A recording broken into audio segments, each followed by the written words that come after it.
Bonjour à toutes et à tous, bienvenue, c'est Smart Impact, l'émission de la transformation environnementale et sociétale de notre économie. Et voici le sommaire, c'est Geneviève Ferron-Creuset, cofondatrice de Profil, cabinet de conseil en stratégie et en philanthropie, qui sera l'invitée du grand entretien tout à l'heure, 26 minutes pour parler des entreprises au service du bien commun et puis aussi du concept de post-croissance. Mais d'abord, je reçois Julien Delot, le directeur France de Rive. On se demandera comment tenir l'objectif de 400 000 bornes publiques de recharge d'ici 2030. Dans notre Zoom, on vous dévoilera les résultats de l'étude 2025 de Burdeo sur les tendances et les rémunérations des métiers à impact. Et puis dans notre rubrique Start-up et Innovation, vous découvrirez Diabète. C'est un pôle médical dédié à la prise en charge globale des personnes diabétiques. Voilà pour les titres, c'est l'heure de Smart Impact.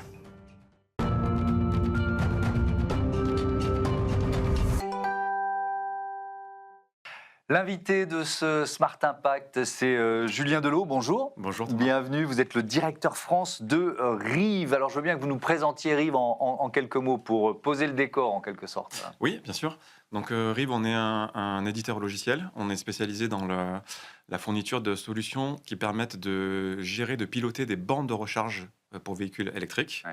Donc notre mission, c'est à la fois de rendre cette borne le plus intelligent possible. Donc on verra sûrement après comment. Avec quels outils, ouais. Voilà, exactement. Et aussi avec la particularité de gérer l'énergie le mieux possible qui est justement délivrée par ces bornes. Ouais. Donc on est une société européenne, présente en France, mais également à l'étranger. Ouais. Voilà, et ça sera peut-être utile pour plus tard, on a aussi la particularité de cibler plus tôt, même si on sait tout faire, le marché des entreprises. D'accord. Alors, un point sur l'état du marché français. Aujourd'hui, on a les chiffres fin 2023, 118 000 points de recharge publique installés. Fin 2023, on parle des recharges électriques, évidemment, avec donc cet objectif de 400 000 d'ici 2030. Comment vous évaluez, vous êtes une bonne vigie en quelque sorte, vous évaluez la maturité du marché français ? La maturité du marché français est très loin d'être atteinte, vraiment très très loin. D'ailleurs, pour donner un ordre d'idée, le gouvernement s'est fixé comme objectif d'avoir 18 millions de véhicules électriques d'ici 2035. On en est très très loin, donc c'est à la fois une bonne nouvelle parce qu'on a encore un impact dans ce qu'on va faire. Mais voilà, donc il y a vraiment une maturité qui, même par rapport à d'autres pays oui, parce que Rive est présent sur d'autres marchés en Europe. En France, Benelux, Allemagne, Autriche, Suisse, etc. Et on prend un marché comme rien qu'un petit pays comme les Pays-Bas a atteint une maturité qui est sans commune mesure par rapport à la France. Par manque, alors si on se place du côté français, ou par au contraire plus de volonté politique, il y a eu un volontarisme politique dans ces pays-là depuis plus longtemps? C'est une question de moyens, de volonté? Oui, ça part très souvent. Parce que c'est toujours la poule à poule. Est-ce que c'est l'infrastructure qui fait qu'on va acheter une voiture électrique, ou est-ce que c'est parce qu'on achète de plus en plus de voitures électriques que ça y est, les pouvoirs publics se disent bah oui, il faut des infrastructures? Oui, c'est les deux, mais ça part souvent d'une volonté donc soit de la population et politique, donc ça va vraiment ensemble. Donc oui, donc la France a un petit peu de retard par rapport à ça, même si faut être honnête, elle fait quand même des efforts le mieux qu'elle peut par rapport au contexte actuel pour financer et favoriser le véhicule électrique. Alors, on va rentrer dans le détail de ce que vous proposez, cette logique d'optimisation énergétique. Comment vous vous différenciez par rapport à d'autres acteurs sur le marché français ou européen ? Oui, donc alors l'idée en fait, c'est que de pouvoir rendre une borne le plus intelligent possible. Donc une borne, c'est un matériel qui fournit l'électricité pour recharger un véhicule. Donc elle le fait alors ça manquerait de respect à personne, elle le fait de manière basique si on ne lui dit pas de faire autrement. Donc le but, c'est d'installer, de mettre en place une solution qui permet de gérer à plusieurs niveaux cette borne-là. Donc la première des choses qu'on a envie de parler, donc là on est surtout sur une partie RSE, c'est les innovations qui ont été faites récemment, c'est d'utiliser par exemple de l'énergie qui est moins coûteuse et qui est bas carbone et verte. Donc par exemple, rien que le fait de pouvoir faire différencier. Flécher l'origine, oui, exactement. Ou différencier l'origine. Donc exactement. Ça vous pouvez le faire. Exactement. Vous pouvez garantir à un client que sa recharge va être basée sur de l'énergie verte. C'est exactement ça. Ouais. C'est-à-dire que le fait de pouvoir aider une borne à distinguer que l'énergie vient du réseau ou d'une production, par exemple, locale photovoltaïque, ça, sans infrastructure démente de manière très très simple. Alors, le but, c'est de rendre tout ça simple. Ça, c'est déjà une innovation qui marche très très bien. Ouais. Alors, qu'est-ce qu'il y a d'autre comme outil d'optimisation, en quelque sorte? Oui, tout à fait. Donc là, je vais donner plusieurs exemples. Donc, prenons le cas d'une entreprise qui a 10 bornes Ouais. et qui va, donc le matin, 10 véhicules vont venir se charger sur ces bornes-là.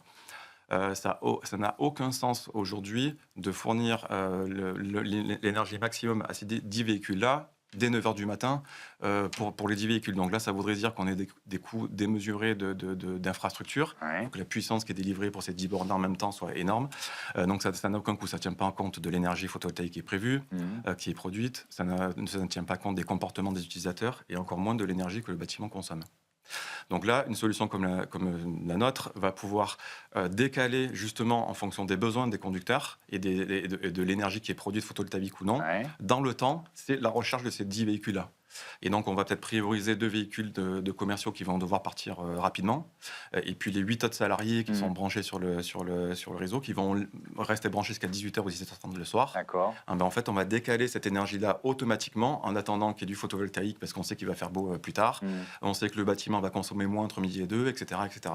Donc, le but, c'est vraiment d'utiliser l'énergie à bon escient. Donc là, on est vraiment sur la partie énergétique. Ouais. Alors, vous disiez qu'il y a une stratégie B2B importante. Donc, ça veut dire que vous adressez à quoi? Des entreprises, des copropriétés, par exemple? Ça fait partie des cibles de Rive aussi? Absolument. Donc, c'est parmi nos cibles prioritaires.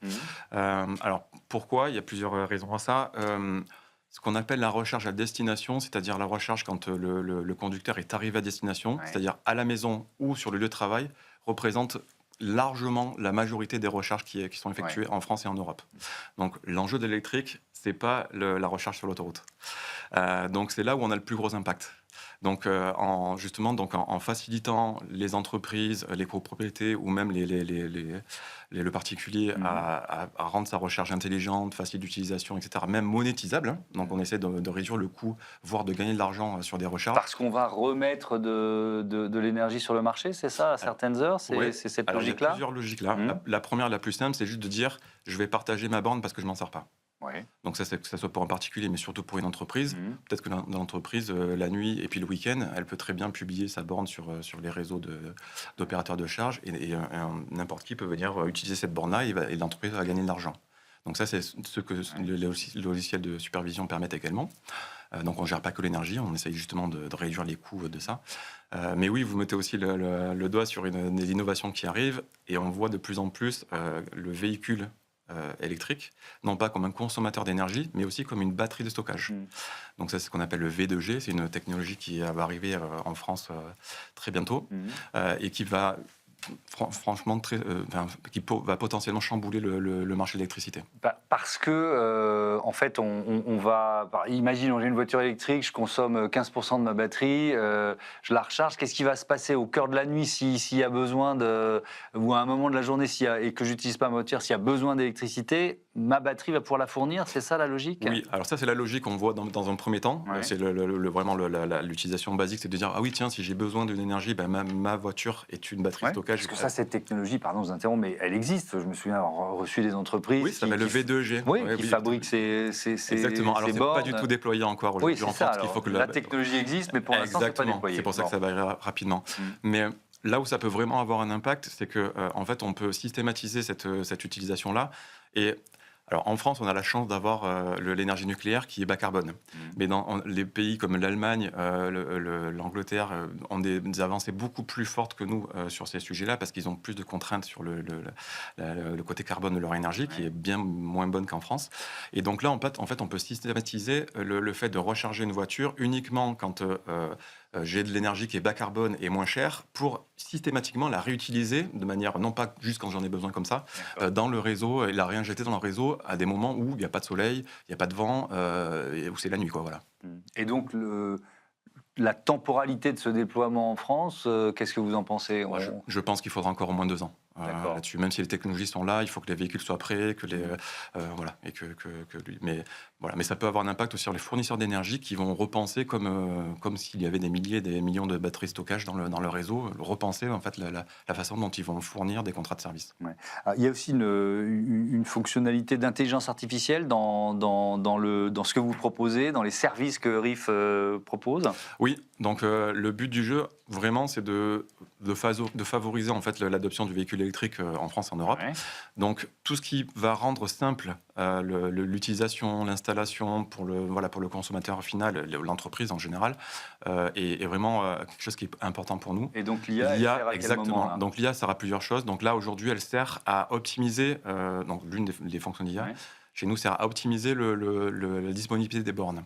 C'est-à-dire qu'une borne qui va avoir une panne, donc qui va être en dysfonctionnement, en fait, notre IA va, par exemple, prendre la décision toute seule de redémarrer les bornes ou de réaliser des petites actions de correction sans que j'ai rien à faire. En fait, ça va remettre en service ma borne et faire en sorte qu'elle soit le plus disponible possible. Ouais. Ou alors anticiper sa maintenance, etc. Ça peut faire partie des services. C'est quoi. exactement ça. Ouais. En fait, le but du jeu, c'est de rendre simple l'utilisation. S'il y a une maintenance à faire, peut-être qu'elle pourra le faire à distance. Voilà.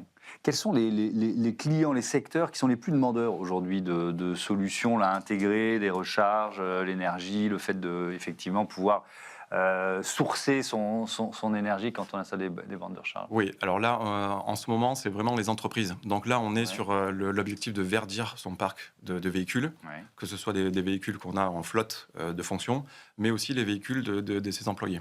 Donc là, l'État joue son rôle aussi là-dessus en fournissant encore des aides là-dessus. Et c'est vraiment le secteur qui, aujourd'hui, est le moins mature en France. Genre les recharges sur autoroute, ça, il n'y a pas de souci. Maintenant, on peut vraiment recharger ses véhicules en itinérance. Mais vraiment, la recharge à destination est vraiment en entreprise est vraiment aujourd'hui l'impact qui est le plus grand. Par exemple, je vais donner un autre exemple. Un employé qui aurait un véhicule de fonction et qui est loin de son entreprise. Aujourd'hui, ça paraît tout bête, mais en fait, il va être obligé de se recharger sur des parkings ou alors s'équiper lui-même d'une borne alors que c'est un véhicule de fonction. Une solution comme la nôtre permet d'automatiser le remboursement des frais dans le cas où le salarié se rechargerait à la maison. Donc ça paraît, là, ça fait pas rêver. Par contre, c'est quelque chose qui est totalement pratico-pratique et qui fait que l'entreprise va cofinancer une borne et donc on a mis dans le circuit une nouvelle personne à titre personnel qui pourrait aussi avoir un véhicule personnel dans sa maison, mais pouvoir se recharger son véhicule professionnel sans un problème de frais. Merci beaucoup, Julien Delot. C'était très concret. À bientôt sur Bismart for Change. On passe à notre Zoom, les grandes tendances des métiers à impact. Et on va parler rémunération aussi.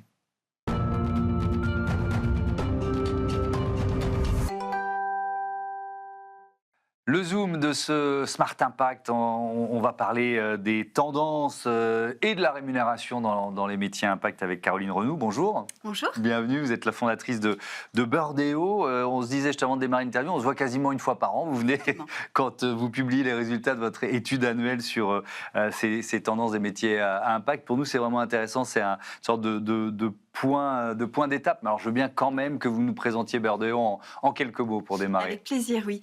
Donc Birdeo, c'est un cabinet de recrutement que j'ai fondé il y a 15 ans maintenant, spécialisé sur les métiers à impact, les dirigeants à impact et de la RSE. D'accord. Alors, quelle grande tendance vous voyez émerger? Est-ce que on a une professionnalisation des métiers impact, des métiers RSE? Vous la voyez vraiment à l'œuvre, cette professionnalisation? Oui, alors ce qui est intéressant dans cette étude, c'est que c'est la 10e. Ouais. Donc ça nous permet vraiment d'avoir un recul. Et effectivement, il y a vraiment une professionnalisation des métiers, une spécialisation aussi. Ouais. Et alors, même si aujourd'hui on parle un peu de backlash et on pourra On va y en parler revenir, du backlash. Évidemment. si on regarde 10 ans en arrière, on voit quand même que les salaires ont énormément progressé. Ouais. J'ai pris un chiffre très moyen du salaire moyen, alors tout confondu. Il y a 10 ans, c'était 55 000 € annuels bruts. Là, on est quasiment à 68 68 000 euros annuels bruts. C'est ça, le chiffre que vous donnez, c'est 67 800 annuels bruts en 2025. Donc il y a une progression qui est constante sur 10 ans, avec peut-être une petite baisse sur un an, si j'ai bien lu l'étude, c'est ça? Oui, c'est ça. Là, on constate une légère baisse, donc elle est faite sur 2024. Hein. Oui. Alors, ça s'explique pour 2 raisons. La première, c'est que c'est vrai, il y a un petit backlash ESG, donc ça impacte les métiers. L'autre raison, c'est que les années 2021, 2022 jusqu'au début 2023, on a énormément recruté. Il y a eu beaucoup de créations de postes. Alors, tout poste, tout secteur confondu, mais encore plus dans la RSE. Et il n'y avait pas assez de profils, donc il y a eu une petite inflation des salaires aussi à ce moment-là. D'accord. Les profils, justement, qui sont les plus recherchés, les plus stratégiques, quels sont ces profils? Alors, toujours ceux autour de la décarbonation. Ça reste quand même quelque chose de très demandé. Aujourd'hui, ce qui émerge, c'est tout ce qui est autour de l'économie circulaire et autour de la traçabilité des produits. D'accord. La biodiversité, c'est pas encore, parce que nous, on est une autre vigie ici, Oui. hein, et donc c'est vrai que depuis, on va dire 2 ans, on commence vraiment beaucoup plus à nous parler de biodiversité, à intégrer la biodiversité aux stratégies d'entreprise. Est-ce que ça se ressent aussi dans les métiers à impact? Alors oui, tout à fait, ça se ressent. On recrute de plus en plus de spécialistes de biodiversité. Après, ils sont moins valorisés que les autres profils, puisque là, on est vraiment sur les salaires. Oui, sur la rémunération. Parce que c'est plus difficile de calculer la biodiversité. On est d'accord. Voilà, le carbone, les métriques sont moins simples à trouver. exactement. Ouais. Le carbone, on sait ce que c'est. La traçabilité, on sait ce que c'est. La biodiversité, on a encore besoin de travailler sur le sujet. Ouais. Alors, il y a 2 éléments. Vous avez évoqué la spécialisation, mais ça peut sembler contradictoire, mais il y a à la fois le fait que la RSE s'intègre de plus en plus à d'autres fonctions, et puis à côté de ça, qui est la spécialisation. On va se concentrer sur ces 2 aspects, sur 2 aspects, la transversalité pour commencer. Ça veut dire quoi? On met de la RSE un peu partout, c'est ça? Exactement. Il y a eu toute cette phase où la RSE n'appartenait entre guillemets que à la direction RSE. Ouais. Et puis petit à petit, ça s'intègre dans les métiers. Moi, j'aime bien comparer ça avec la finance. Dans toutes les entreprises, il y a un directeur financier, qu'elle aille bien, qu'elle aille mal. Et chaque métier, en général, a un impact avec la finance aussi dans cette job desk. Ouais. La RSE, c'est pareil. Ouais. Est-ce que c'est bon signe d'une certaine façon? Vous voyez ce que je veux dire? Parce qu'avant, la RSE, on ne va pas se mentir, elle était quand même un peu cantonnée et pas vraiment stratégique. Est-ce que le fait qu'elle devienne transversale, ça veut dire que, par définition, elle est de plus en plus stratégique?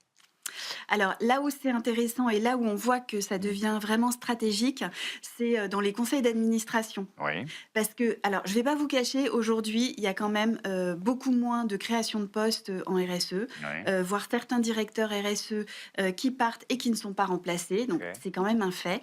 Néanmoins, dans les conseils d'administration, les administrateurs, même ceux qui ne sont pas spécialisés en RSE, continuent et s'impliquent de plus en plus fortement sur ces sujets.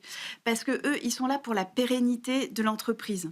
Et je trouve que c'est vraiment là où on voit que ça devient de toute façon essentiel. Donc il y a cette transversalité, même s'il y a des bémols, et c'est important de les dire. On reviendra sur le retour de bâton, le backlash tout à l'heure.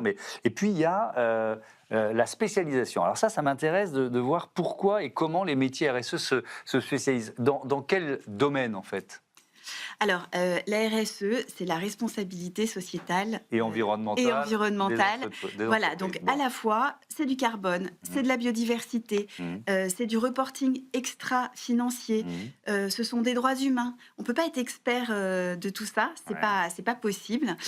Donc globalement, un bon directeur RSE, il aura une excellente culture générale de tous ces sujets, mais après, on ne peut pas lui demander d'être à la fois expert des droits humains et du du carbone, donc il a besoin de s'entourer vraiment de spécialistes sur ces sujets. Ouais. Alors je vois effectivement climat, analyse du cycle de vie des produits, économie circulaire, data ESG aussi intéressant. Si je prends là ces 4 familles, d'après vous, quelles spécialités sont déjà ou seront les plus recherchées d'ici 3 ou 5 ans? Il y a peut-être des jeunes diplômés là qui se posent cette question-là, qui nous regardent en ce moment. Alors, il y a quand même un gros sujet au niveau des data ESG, parce que si on compare avec les financiers, eux, ils ont juste des euros, allez, à la limite des dollars ou du yen qu'ils doivent traiter.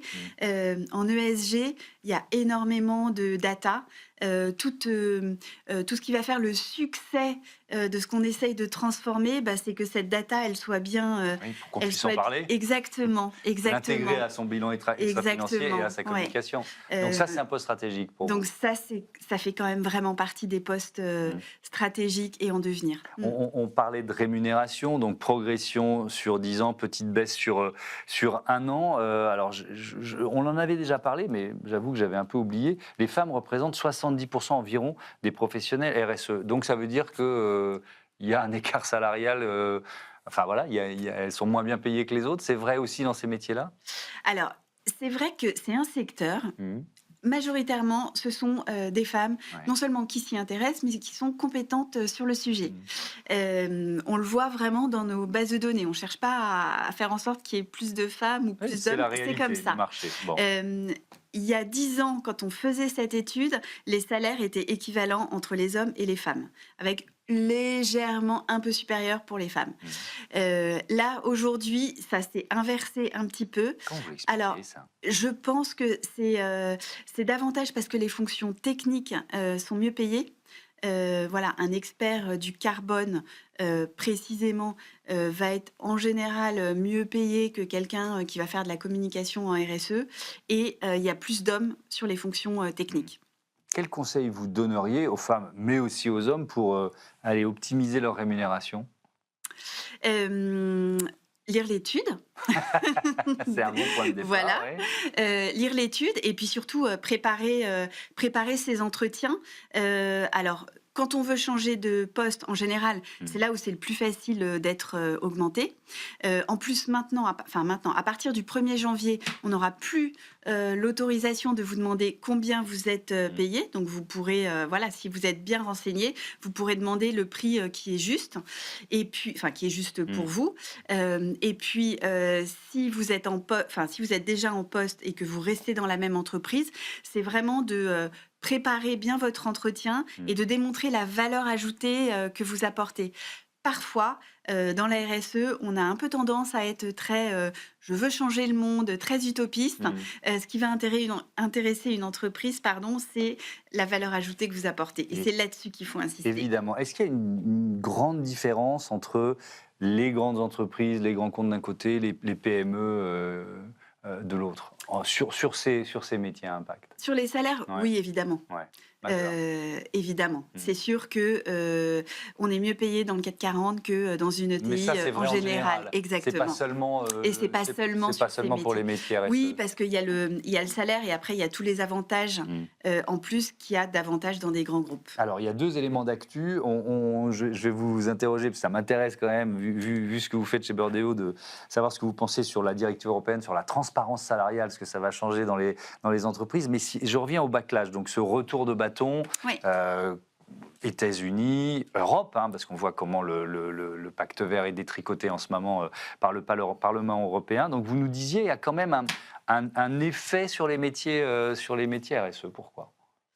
Alors, il y a un effet parce que la réglementation, c'est quand même très perturbant. Ça a changé du jour au lendemain. Donc, il y a quand même un certain nombre d'entreprises qui avaient commencé à s'équiper en termes de compétences sur ces sujets ou qui allaient le faire et puis qui ont tout arrêté du jour au lendemain. Qui se disent, l'air du temps n'est plus au bilan extra-financier, donc j'ai plus besoin de directeur RSE.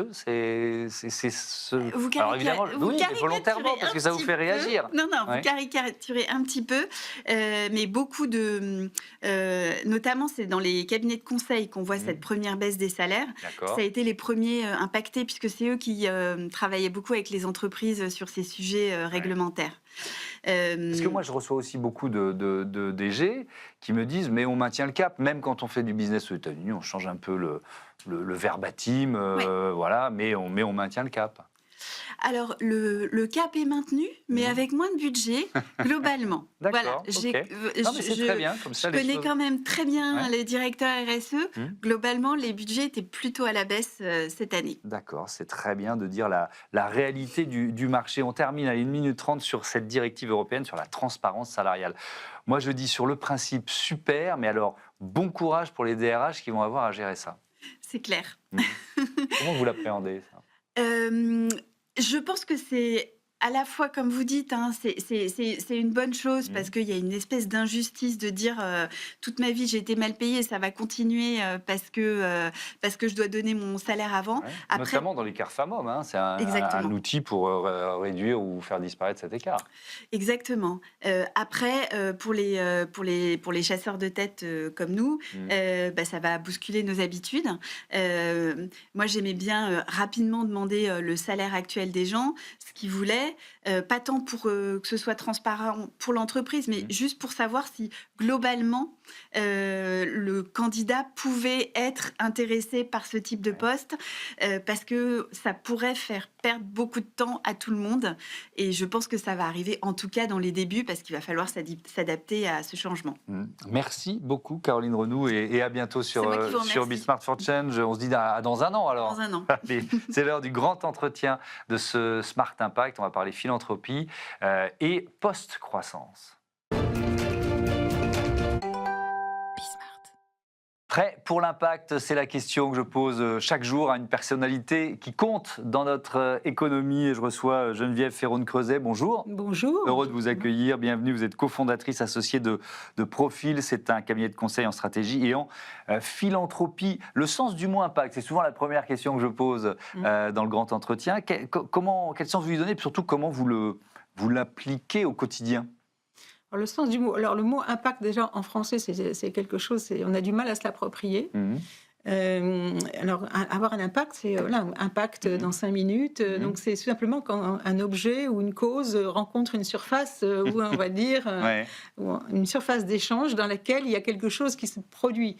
Et ce qui va se produire, est-ce que c'est positif, est-ce que c'est négatif ? C'est ça, il faut rajouter positif ou négatif pour que ça prenne du sens. Donc voilà, c'est pas quand on pense à impact, bien sûr, on est animé pour le meilleur, donc on dit que ça va être un impact positif, mais parfois, et très souvent, c'est le contact en fait de flux, de force, des intentions sur une cause, un sujet, et on cherche à marquer, à laisser une trace. En fait, la notion d'impact aussi, c'est que derrière, il reste quelque chose qui est une empreinte. Donc, c'est la question de la durée, c'est la question de l'intention.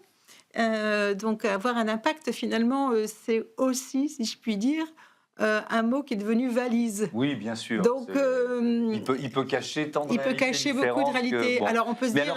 vous, par exemple, on va prendre l'exemple de Profil. Oui. Donc, cabinet de conseil en stratégie et en philanthropie. Je reviendrai évidemment sur le mot philanthropie. Mais vos clients, ils vous disent « je veux transformer mon impact négatif en impact positif, je veux... » Enfin, vous voyez ce que je veux dire ? Déjà, connaître mon impact.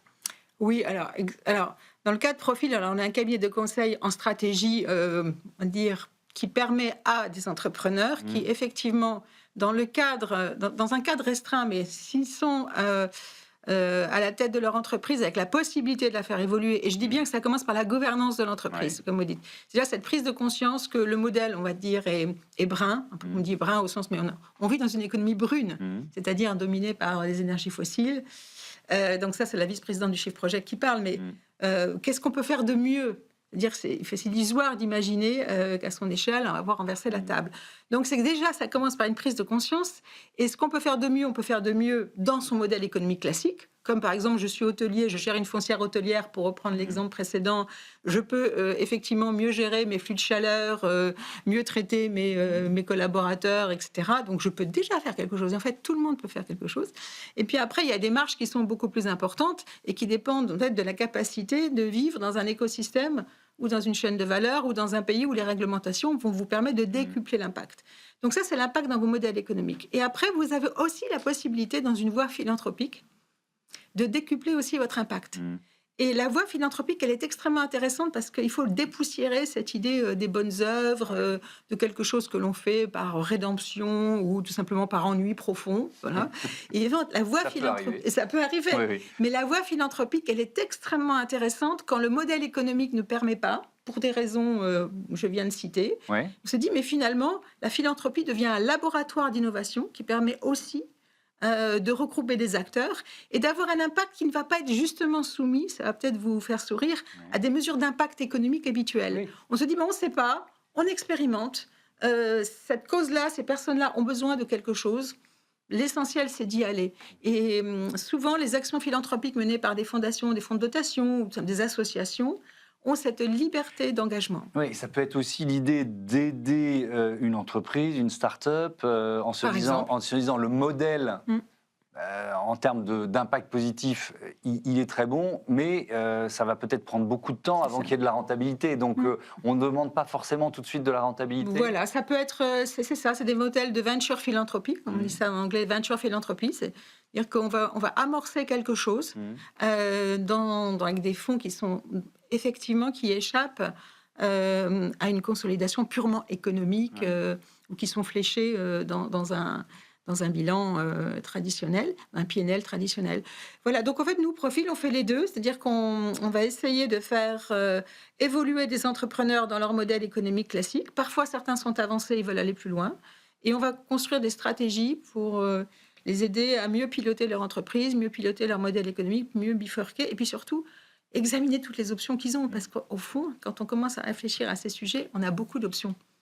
Et c'est ça qui est très excitant. Alors, vous avez écrit plusieurs livres. Il y en a un qui date de 2015, Le crépuscule fossile, qui a marqué, je pense, une sorte de tournant dans vos réflexions. Pourquoi ? Oui, le crépuscule fossile, ça devient un petit peu une ombre. L'ombre s'allonge. Disons que moi, je suis tombée dans la marmite des sujets climatiques en 92, au sommet de la Terre de Rio en 92. C'est là qu'ont été signées justement les conventions sur les changements climatiques dont toutes les COP ont découlé. Donc, la COP à Belém vient de s'achever en Haute-Boudin. Et la COP qui a été la plus emblématique, c'est précisément la COP 21 en 2015. À Paris. Et tout le monde disait que ça allait être historique, etc. Et quand j'ai écrit Le crépuscule fossile, j'avais cette idée selon laquelle il fallait vraiment que ce soit historique parce que c'était la dernière chance. Tout simplement parce que le climat, pour les 20 prochaines années, on l'a fait. Il est déjà au-dessus de notre tête. Il y a une inertie des gaz à effet de serre qui est extrêmement forte. Donc maintenant, on se bat pour le climat, à partir de 2050, en fait. Il faut dire les choses, on se bat plutôt pour la deuxième partie du siècle. Et quand on voit les forces de rappel pour tenir à la rente fossile qui sont extrêmement fortes, et à l'époque, il n'y avait pas encore Trump 1 ou Trump 2, et je me disais, on va plutôt... Vous étiez plus optimiste à l'époque ? J'étais plus optimiste et je me disais que ça allait être quand même extrêmement dur parce que on rentrait... avant, on ne nous calculait pas, pour faire court. Vous êtes gentil, sympathique, c'est très bien, chouette, bon, continuez. Puis là, d'un seul coup, on rentrait dans la stratégie des entreprises et des modèles économiques. Et là, il faut vraiment faire des efforts. Donc, chacun va effectivement prendre sa part. Et c'est là la question de l'impact négatif ou positif, elle se pose. Donc, le crépuscule fossile, ça voulait simplement dire qu'il fallait que ça s'arrête, que cette ère des fossiles s'achève, mais qu'elle allait être flamboyante dans sa résistance. Ça, vous l'avez effectivement bien anticipé et on l'a vu à l'œuvre, notamment à la COP30 de Belém, puisque l'engagement à sortir des fossiles n'a même pas été écrit dans la résolution finale. Alors effectivement, vous êtes passé par la RSE, puisque vous avez dirigé la RSE chez Veolia Environnement et puis chez Eiffage. Et alors, j'ai retrouvé cette citation qui date de 2019. Elle est un peu ancienne, mais vous dites « Le concept de RSE est formidable, ce qu'on en a fait est déplorable ». Peut-être pour ça que vous avez décidé de ne plus être directrice RSE chez les uns ou les autres. Mais est-ce que vous le pensez toujours aujourd'hui ? Oui, je vais pas le renier. Je pense que la RSE, au départ, c'était une interrogation vraiment formidable c'est l'interrogation qui est des grands pouvoirs. Les entreprises ont de grands pouvoirs. Bien sûr. Et bien, quand on a de grands pouvoirs, on a de grandes responsabilités. Et c'est pas moi qui le dis, c'est Spider-Man, c'est l'oncle de Peter Parker. Bon, à mon avis, Voltaire l'avait dit avant et Lao Tzu aussi. Oui. Mais c'est de dire, de grands pouvoirs, et il faut comprendre que les entreprises, elles avancent. Et il n'y a pas de contre-pouvoir vraiment fort. Elles peuvent être dans des pays où il y a un état de droit inexistant, ou en tous les cas des éléments qui favorisent un commerce gris, ou en tous les cas des actions peu recommandables. Mais la question de la responsabilité des entreprises, on peut dire qu'en France, on est corseté par des réglementations, elles se posent moins. Non, pas vraiment. C'est vraiment en conscience. C'est quelle place j'occupe dans la société et dans un siècle qui est quand même très particulier. Donc la RSE, elle venait interroger et constituer une forme de contre-pouvoir, mais aussi d'interrogation. Qu'est-ce que vous faites de vos super-pouvoirs pour, dans ce siècle qui est quand même celui de la bataille environnementale et du climat, pour vous inscrire dans une trajectoire de responsabilité et de soutenabilité. Pourquoi ce qu'on en a fait est déplorable? Bon, c'est déplorable parce qu'on l'a complètement métabolisé, phagocyté, et on en a fait... Parfois un cache-misère. Oui, enfin, maintenant il y a prescription, mais je me souviens très bien d'une discussion que j'avais avec un ancien président, celui qui a créé le MEDEF, d'ailleurs, avant ça s'appelait le CNPF. CNPF, non? CNPF, voilà. Ouais.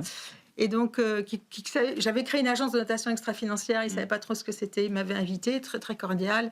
Il avait parfaitement compris. Il m'a dit, donc en fait, vous voulez des informations extra-financières pour permettre aux entreprises d'avoir des trajectoires de responsabilité sur des sujets sociaux, environnementaux, etc. Il dit d'accord. Et il m'a dit, vous savez quoi, Geneviève, c'est formidable, on va vous avaler et on va vous recracher. Et en fait, il a été très sincère et je le remercie pour sa franchise, parce qu'au fond, le capitalisme a une plasticité extraordinaire qui fait qu'il se nourrit de tous les anticorps qui viennent le renforcer. Et à la fin, les plus belles idées, les plus belles initiatives, ça devient quelque chose d'assez mou, ou alors rattrapé par la norme. Et c'est ce qui est arrivé à la RSE. Ouais. C'est devenu une démarche normative complètement roborative, déconnectée. Alors, pas partout, là, je suis dans la caricature. Oui, parce que ça a quand même permis un certain nombre de projets, d'engagements, de changement de trajectoire dans des entreprises. Si je me retourne, je me dis, c'est formidable, mais au fond, la RSE devrait être rattachée à des fonctions régaliennes dans l'entreprise. Et donc, elle ne devrait même plus exister. Ça devrait être la direction financière, la direction stratégique. Voilà, la RSE, ça devrait être dans la direction financière et stratégique. Ouais. Ça, et là, on est sérieux. Alors, il y a cette idée de post-croissance. Vous posez la question de ce concept comme un horizon possible. Alors déjà, est-ce qu'on peut définir ce qu'est la post-croissance ? Oui, c'est la croissance demain. Ouais. C'est-à-dire que demain, il y aura de la croissance. De quoi sera-t-elle faite ? Et quand on a voulu, donc cette étude qu'on a produite, on a voulu éviter 2 pensées magiques. Donc c'est agnostique. On s'est dit, bon, il y aura de la croissance demain, on va regarder, compte tenu de toutes les contraintes, comme je viens d'expliquer, à l'horizon de 20 ans, 30 ans. Donc la première pensée magique, c'est la croissance verte va nous sauver.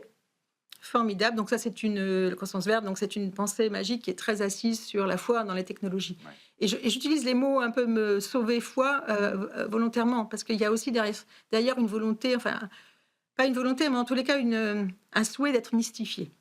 Une envie d'être mystifié. Alors, moi, je veux bien, la croissance verte, elle aurait pu effectivement, entre guillemets, nous sauver si en 92, on avait pris au pied de la lettre la Convention sur les changements climatiques, et si on s'était engagé dans la décarbonation massive, si on avait progressivement, si on était sorti des énergies fossiles, on serait dans une bien meilleure posture aujourd'hui, et avec de la technologie. Alors moi, je ne suis absolument pas technophobe, au contraire, je trouve que c'est formidable. Mais à condition quand même de mettre des moyens financiers sérieux dans ce qui représente quand même un enjeu civilisationnel, au passage. Donc voilà. Donc là, maintenant, je me dis, la technologie va nous sauver, de toute façon, c'est un petit peu tard, et on voit les plans pour concocter des choses qui devraient nous sauver, ça se relève de la géo-ingénierie. Donc, on est vraiment des apprentis sorciers. Donc, c'est modifier le climat. Ouais. En l'absence de toute gouvernance internationale, au moment où la gouvernance onusienne ou multilatérale s'effondre, et probablement trustée par des intérêts privés. Alors là, on rentre dans quelque chose qui devient complètement délirant. Donc ça, c'est la première pensée magique. La deuxième pensée magique, c'est la décroissance va nous sauver. Alors, la décroissance, c'est une autre pensée magique, et celle-là, elle touche à l'intime. Elle a quelque chose d'extrêmement puissant, parce que c'est quasiment un engagement politique, c'est un engagement éthique. Elle est très séduisante. Moi, je peux décider que je peux décroître, et je décide de faire moins de choses, voilà. Mais il y a déjà énormément de personnes qui vivent dans la décroissance. Donc, elle est déjà là, la décroissance. Et puis surtout, c'est se dire, pourquoi pas, mais ça demande un consensus politique vraiment extrêmement fort pour rediriger des flux de compétences, d'argent. Et la question surtout qui se pose, c'est on a été depuis 250 ans dopé à la croissance qui finance toutes nos architectures de redistribution. Donc comment est-ce que toute la redistribution sociale va pouvoir fonctionner dans un monde où on va vraiment s'engager en décroissance, ce qu'il faudrait faire, ne serait-ce que pour ralentir les émissions de gaz à effet de serre. Donc la post-croissance, et ça aussi c'est une pensée magique. Alors avec évidemment des accents révolutionnaires qui d'ailleurs sont puissants. Hein. Mais la post-croissance, elle va passer par une phase de décroissance tout simplement parce qu'il va falloir faire l'inventaire. La post-croissance, il y aura une croissance, mais elle va plutôt, essayons plutôt de travailler la rentabilité, une croissance stationnaire, en éliminant tout ce qui est superflu, à l'aune vraiment de critères. Voilà, c'est la question de l'impact. En y intégrant les limites planétaires. On intègre les limites planétaires, on intègre les fondations sociales, et on se dit, bon, alors, compte tenu de la situation, si on arrive déjà à vivre, entreprendre, travailler, investir dans un espace écologiquement sûr et socialement juste, ça sera déjà pas mal. C'est-à-dire, en fait, que tous les flux d'argent, les compétences, tous les capitaux sociaux, environnementaux devront être maintenus. Donc, on doit maintenir l'habitabilité de la Terre et, si possible, son hospitalité.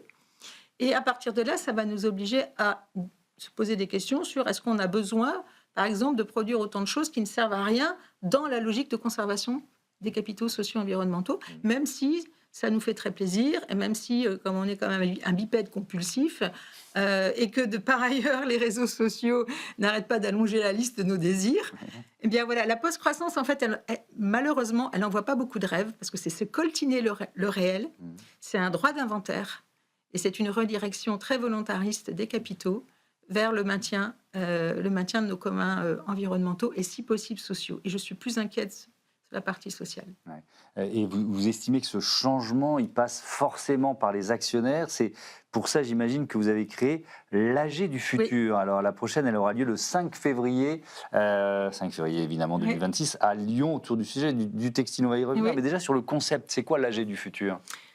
Alors, l'AG du futur, c'était un peu une idée qu'on a eue chez Profil et que j'ai poussée en me disant, mais finalement, les actionnaires, ils ont une image parfois déplorable. Ils bénéficient d'une asymétrie parmi les parties prenantes. C'est-à-dire, on dit les collaborateurs, les clients, les fournisseurs et les actionnaires. Ils bénéficient d'une asymétrie, ils sont détenteurs de parts et effectivement, ils peuvent peser dans l'orientation stratégique d'une entreprise. Et je me dis, ben, chouette, formidable. Puisqu'il y a un organe souverain qui s'appelle l'AG, l'Assemblée Générale, plutôt que d'en faire des chambres d'enregistrement complètement roboratives où il ne se passe strictement rien, eh bien, ces actionnaires, s'ils prenaient conscience du rôle majeur qu'ils ont dans l'économie pour rediriger les flux financiers vers de l'impact, voilà, eh bien, on vivrait dans un autre monde. Et donc, j'ai imaginé ce concept de l'AG du futur en disant, on va choisir une entreprise fictive, elle n'existe pas, c'est-à-dire ça permet beaucoup plus de liberté. Elle convoque ses actionnaires un soir, qui sont les spectateurs. Ce qu'on fait, c'est qu'on divise les actionnaires par collège pour qu'ils puissent tenir des légendes. Donc, dites-vous, vous êtes un actionnaire salarié, vous êtes un actionnaire familial, vous êtes un actionnaire coté en bourse, un fonds d'investissement vraiment... Chacun joue son rôle, c'est ça ? Alors, on leur demande de tenir leur légende. Okay. On dit, voilà, tout ce que vous allez écouter, maintenant, vous allez écouter une assemblée générale d'actionnaires du futur, mais essayez de comprendre par rapport à la légende que vous avez essayé d'endosser. Parce que c'est ça qui est intéressant, c'est de créer des réflexions où on sort aussi de son rôle, on sort de sa posture, on se met sur pause, on écoute. Donc, c'est un jeu de rôle un peu immersif. Donc, une entreprise fictive qui convoque ses actionnaires, qui appartiennent à différents collèges, et on construit l'arche narratif autour de résolutions, des résolutions essentielles pour la survie de l'entreprise. Et là, on dit, on a besoin de vous, voilà, là, on n'y arrive pas. Ah, évidemment, c'est très inspiré de Profil, de mon expérience, de tout ce qu'on fait. C'est-à-dire que là, il faut vraiment décider d'investir dans en parlant du textile. Oui, sur le textile. Sur le textile, il y a énormément de choses à dire. C'est absolument fabuleux. C'est un très bon thème d'actualité. Alors, donc cette entreprise fictive, elle va ressembler à Chine ou au slip français, quoi. Non, alors ni Chine ni le slip français. Oui. Mais ce qui est sûr, c'est qu'en arrière-plan, on va aborder ces sujets. Là, à Lyon, ce qu'on va jouer, donc à l'INSA, c'est le campus de l'INSA à Lyon qui va nous accueillir le 5 février.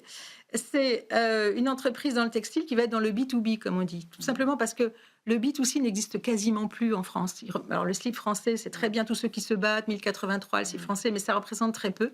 Par contre, là où il y a une possibilité de réinventer une vraie filière textile en France, c'est dans le recyclage de fils pour refaire des filatures. Mais ça suppose que le stock de tissus que l'on va utiliser, alors stock, on peut arrêter de fournir du textile. Là, l'entreprise, elle a une problématique qui est claire, c'est que les matières premières secondaires, tellement de textiles qu'on jette qui est produit, qu'on peut envisager de rebâtir une filature. Mais le problème, c'est que ces fils sont de très mauvaise qualité, parce que là, on revient sur Chine, c'est-à-dire qu'en fait, on est engorgé de textiles de vraiment mauvaise qualité, et donc refaire une matière première de qualité pour refaire de beaux tissus, c'est un solide, qui peuvent d'ailleurs partir dans différentes applications, être des sièges de TGV, des panneaux d'isolation.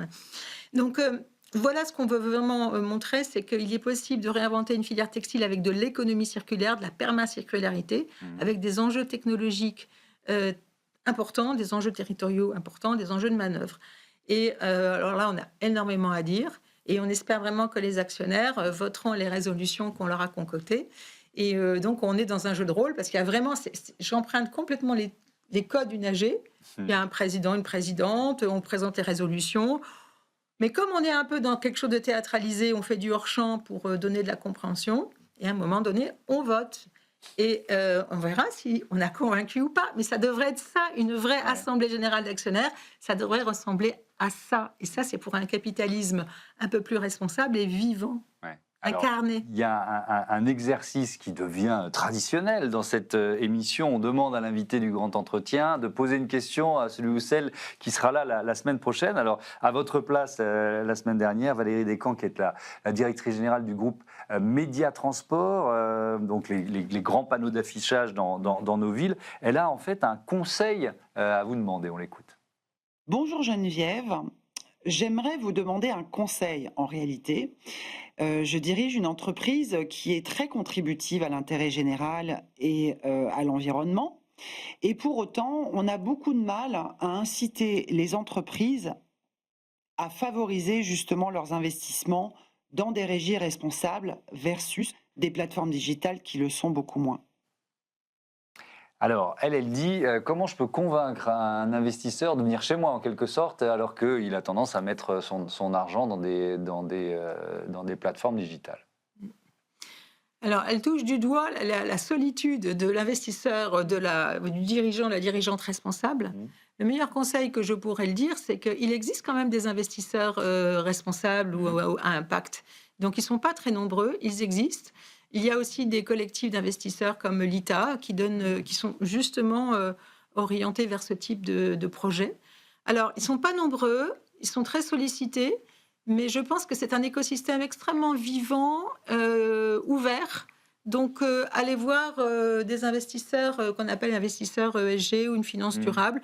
Pas trop perdre de temps avec les autres, effectivement, parce qu'ils ont eux-mêmes des obligations de reporting qui fait que ce genre de business ne vont pas les intéresser. Mais il y a quand même, en France notamment, et j'en suis très heureuse, une finance à impact, alors qui ne pourra peut-être pas faire des miracles, mais au moins considérer avec intérêt le dossier. Profil, c'est une entreprise à mission. Oui. J'ai vu que EcoVadis, elle a intégré le statut d'entreprise à mission dans sa grille d'évaluation. Et comment vous prenez cette initiative? Vous vous dites enfin cette loi Pacte qui a fini par essaimer, peut-être pas suffisamment et chez suffisamment d'entreprises, elle est reconnue. Qu'est-ce que ça peut changer, le fait que le statut d'entreprise à mission rentre dans l'évaluation d'un label comme EcoVadis?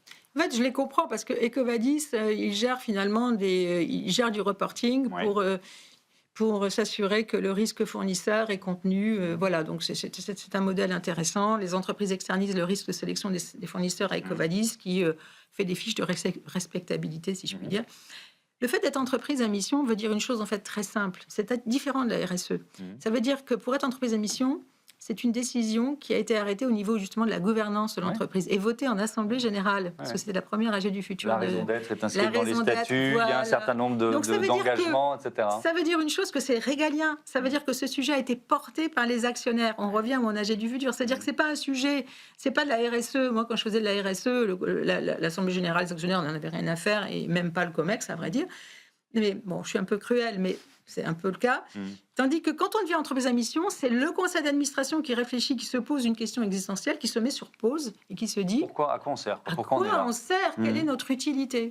Et en plus, c'est une figure libre. Vous n'êtes pas obligé de mettre tous les mots contre trip, vous savez, pour montrer que vous êtes géniaux, etc. Et puis, il faut mieux les éviter, d'ailleurs, parce qu'il y a un moment où toutes les raisons d'être finissent par se ressembler. Exactement. Donc, il faut aller chercher dans son entreprise, dans l'histoire, dans les valeurs, ce qu'il y a de singulier, de puissant, qui va faire advenir effectivement une notion d'utilité. Vous avez parfaitement raison. C'est très proche de la notion d'utilité.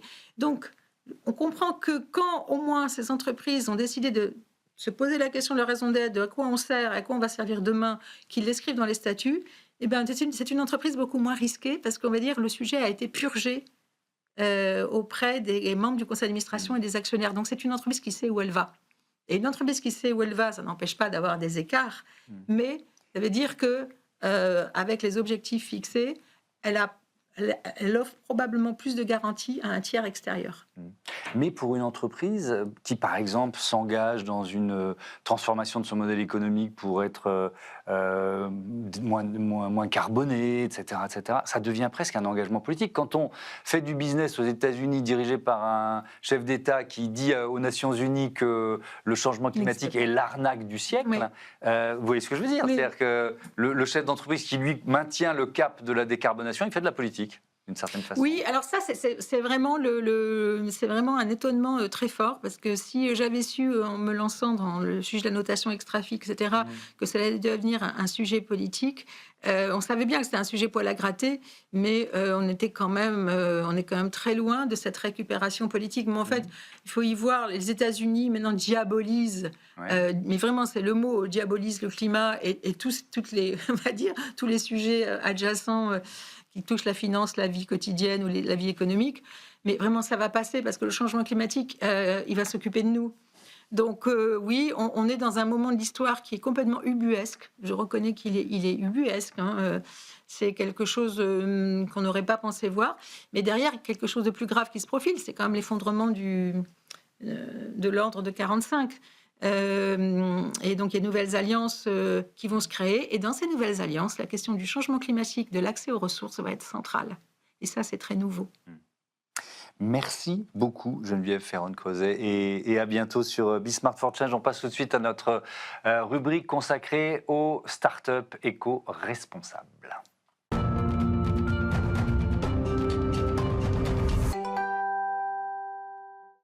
Smart Ideas, c'est notre rubrique Startup et Innovation. Je reçois Liot Erga, bonjour. Bonjour Thomas. Vous êtes médecin et fondateur, patron de Diabète, qui vient d'ouvrir, c'était il y a 1 mois et demi.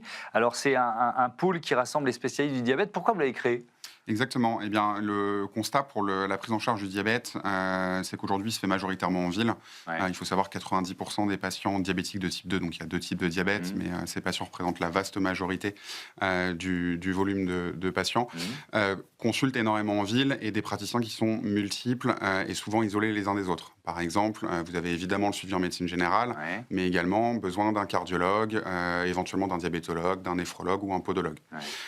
Tout ce parcours de soins épars, ça complexifie énormément, à la fois pour les professionnels de santé, mais aussi pour les patients, le bon suivi des recommandations de prise en charge. Donc l'idée, ça a été de quoi ? De réunir tout le monde dans un pôle unique, c'est ça ? Exactement, de reconcentrer un petit peu autour du parcours de soins sur des lieux de consultation proches des patients. Donc là, on a fait notre première ouverture dans le 13e arrondissement. À Paris. Exactement, avec l'intégralité du parcours de soins dont ont besoin les patients en médecine de ville. Parce que sinon, un patient diabétique, il peut avoir combien de consultations différentes par an et de spécialistes ? Vous en avez cité quelques-uns, mais tout à fait. C'est 5, 6, 9, 12, je ne me rends pas compte. Moi. La donnée qui est fiable, c'est surtout sur le suivi en médecine générale. Un patient diabétique va consulter un médecin généraliste 9 à 13 fois par an. Ce à quoi... Généraliste. Exactement. Donc on rajoute tous les spécialistes. Exactement, doit se rajouter normalement le cardiologue, l'ophtalmologue, etc. Avec des recommandations de suivi qui, en plus, sont relativement mal appliquées. À titre d'exemple, les patients diabétiques ont en moyenne, 34% des patients ont en moyenne un suivi qui est bien mené sur le plan cardiologique. Alors, dans votre pôle, on trouve quelle spécialité? Alors, on trouve à la fois des spécialités médicales et paramédicales, tout ce qui a trait également à l'éducation thérapeutique, qui est un point très important, donc c'est-à-dire comment apprendre aux patients à gérer sa pathologie, à la fois sur des compétences purement techniques et aussi sur l'aspect psychologique, diététique, voire l'activité physique. Et donc, on a de la médecine générale, de la diabétologie, des cardiologues, médecins vasculaires, néphrologues, donc pour les maladies rénales, et également tout le plateau d'ophtalmologie pour pouvoir dépister et traiter la rétinopathie diabétique, donc qui est une atteinte ophtalmologique de la rétine, qui est une des principales causes de cécité. D'accord, et qui est lié au diabète. Qui est lié au diabète, effectivement. En fait, le diabète, c'est une pathologie qui va altérer les vaisseaux sanguins et qui, évidemment, les vaisseaux sanguins, on en retrouve partout dans le corps, vont provoquer des atteintes d'organes un petit peu partout. Comment ils collaborent entre eux? C'est-à-dire que pour un patient, il va pouvoir voir plusieurs spécialistes les uns après les autres ou pas forcément? Alors tout à fait, c'est quelque chose qu'on va coordonner un petit peu sur le modèle des hôpitaux de jour qu'on peut retrouver à l'hôpital. Alors avec des délais d'attente qui sont souvent très longs. À Paris, on est à 6 mois, 1 an de délai d'attente pour avoir un hôpital de jour. En région, c'est en général un petit peu le même constat, avec des services qui sont débordés. Donc l'idée, c'est effectivement de pouvoir convoquer les patients, par exemple sur une matinée, et de pouvoir réaliser leur bilan annuel. Donc par exemple, qu'ils puissent voir leur cardiologue, le médecin généraliste, et puis par exemple le podologue également, pour éviter aux patients de consulter tout le temps, même si la base du volume de consultation va effectivement rester la consultation classique. Vous prenez rendez-vous avec votre cardiologue et qui va éventuellement vous adresser derrière les autres praticiens. Est-ce que dans le modèle de ce pôle unique diabète, il y a de la télémédecine, des outils numériques, de médecine numérique que vous avez intégrés? Tout à fait. Alors déjà, il y a un gros travail sur nous en interne, le dossier patient, pour pouvoir avoir un partage d'informations entre tous les praticiens. Une des grosses difficultés pour les médecins, c'est d'avoir accès à l'information. Aujourd'hui, si j'adresse un patient chez un cardiologue, je ne suis pas sûr d'avoir le retour d'informations. Et donc ça, forcément, ça réduit la qualité de la prise en charge. Et ensuite, il y a tout ce qui est téléconsultation, pour faciliter effectivement, par exemple, pour des patients qui ne pourraient pas se déplacer ou qui habitent loin, d'autant plus que le diabète, c'est une pathologie qui touche un peu plus les populations âgées.